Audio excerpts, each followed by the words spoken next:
If you thought SpongeBob doing zombies was horrifying, just wait until you see how a horrifying Scooby Doo handles it.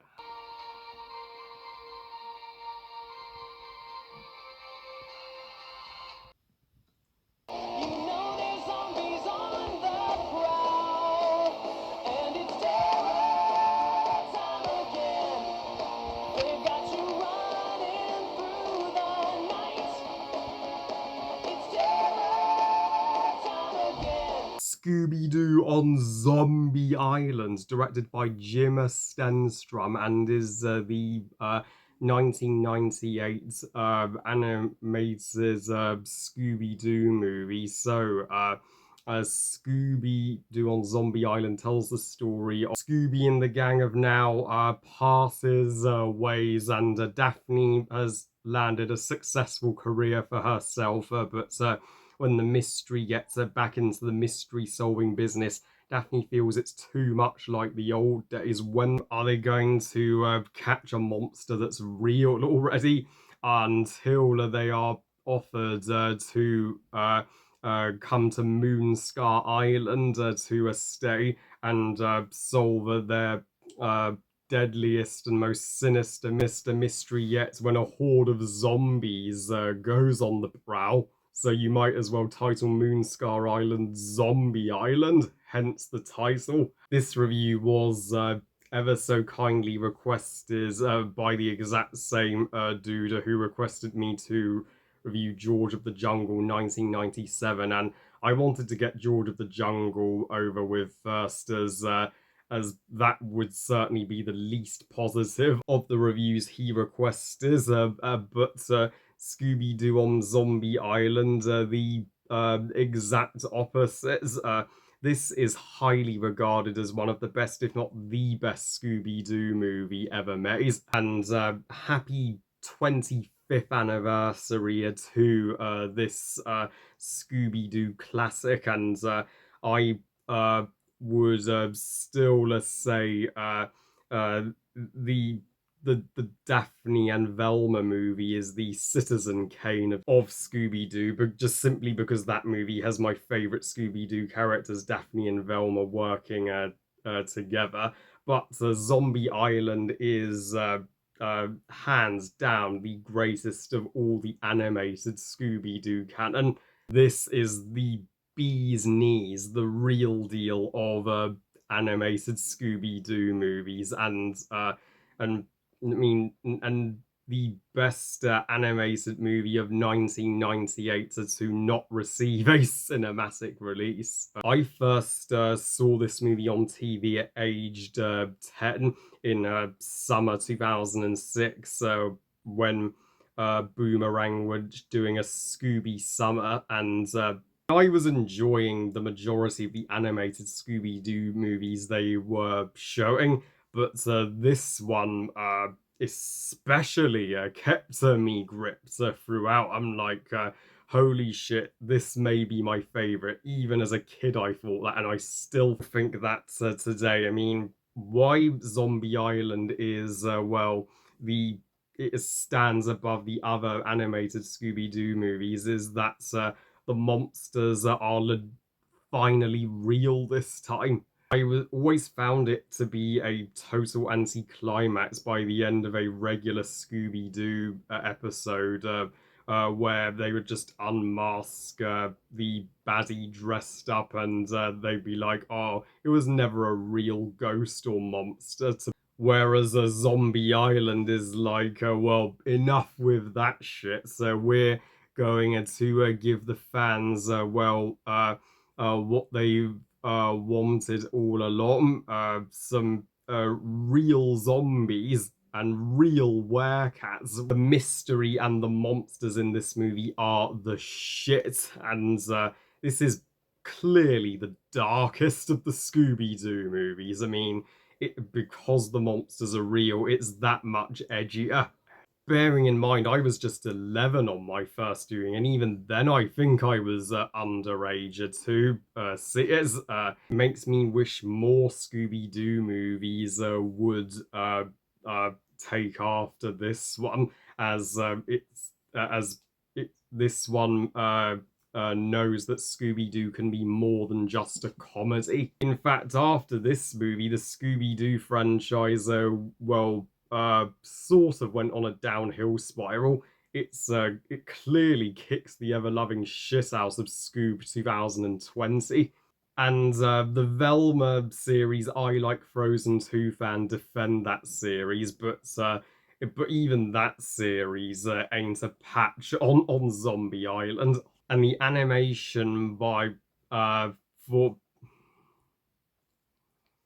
and the animation is a blender of both new and old, which does give it cooler art style. They keep uh, things very much in the shadows, which is what Scooby Doo should be in tone, and that opening scene where we see the mystery gang, confronting this creature from the Black Lagoon-like monster in the fortress. I mean, that was Scooby Doo nostalgia overload when they even play the classic Scooby Dooby Doo, where are you? And that opening does trick you into thinking this is just going to be another generic Scooby Doo movie, but once the plots finally kicks into gear, then when we get to Moonscar Island, then it entirely subverts all expectation and does what no Scooby Doo movie has ever done. And for that, this movie deserves the biggest and tastiest Scooby snack. Here you go.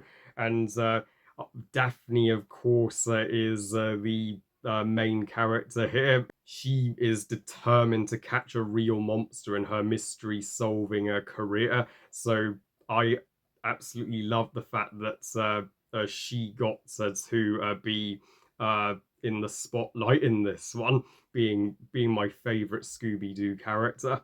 Even Shaggy and Scooby get some of their most hysterical moments in the entire Scooby franchise when they are playing with the voodoo dolls of their friends and they are unaware that they are controlling their friends like puppets. Scooby, the moment he spots the army of cats at the mansion on Moonscar Island, he's like, "Rads!" and gives a chase.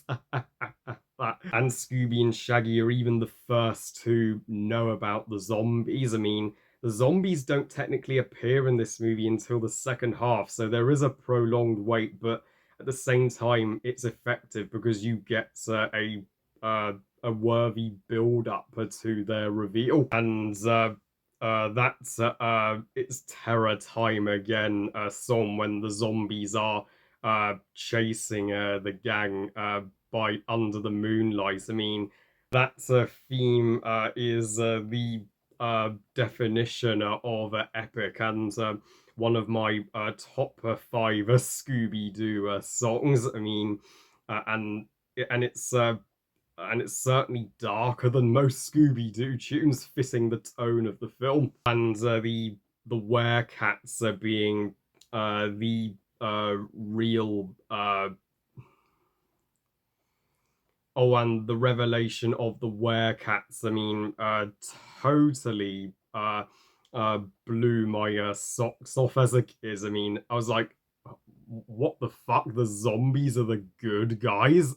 One of the most intelligent twists that Hanna-Barbera in general have ever done.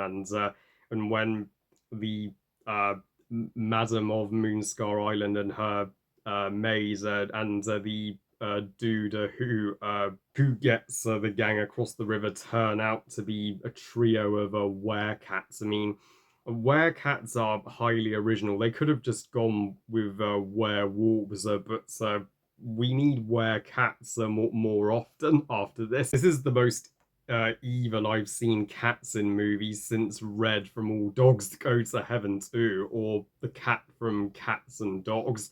And the backstory of the werecats is great. Turns out that when Captain Moonscar invaded their island, he attacked the settlers' village and the settlers wanted to get their revenge on Captain Moonscar by praying to the cat god who they worshipped, who gave them the powers of the Werecats to take their revenge and curse Captain Moonscar and his crew, transforming them into zombies. But the cat creatures themselves are also cursed. If they want to keep eternal life, they will need to uh, well, drain the lives of others under the harvest moon. Oh, and the dude with the hunting pig. I suspected he would be, well, a villain, but no. So I was totally proven wrong by the end. Overall, Scooby Doo on Zombie Island is a fucking incredible Scooby Doo movie and raised the bar for how a Scooby Doo movie should be done. I give Scooby Doo on Zombie Island 5 stars out of 5. Best animated Scooby Doo movie ever. So yeah, I know Chelsea, another terrific subscriber of mine, also requested me to share my thoughts on Scooby Doo and the Witch's Ghost, another one of my personal favourites. So I will certainly do that for October. Well, I love you guys. Thank you for watching. Hope you guys enjoyed this review. What are your thoughts on Scooby Doo on Zombie Island? Are you with the majority and consider it the greatest Scooby Doo flick of all time? Please comments and let me know. Please like this video and subscribe. Please follow on Twitter and on Instagram, and I'll see you all next time. And remember, movies are us. Bye, guys.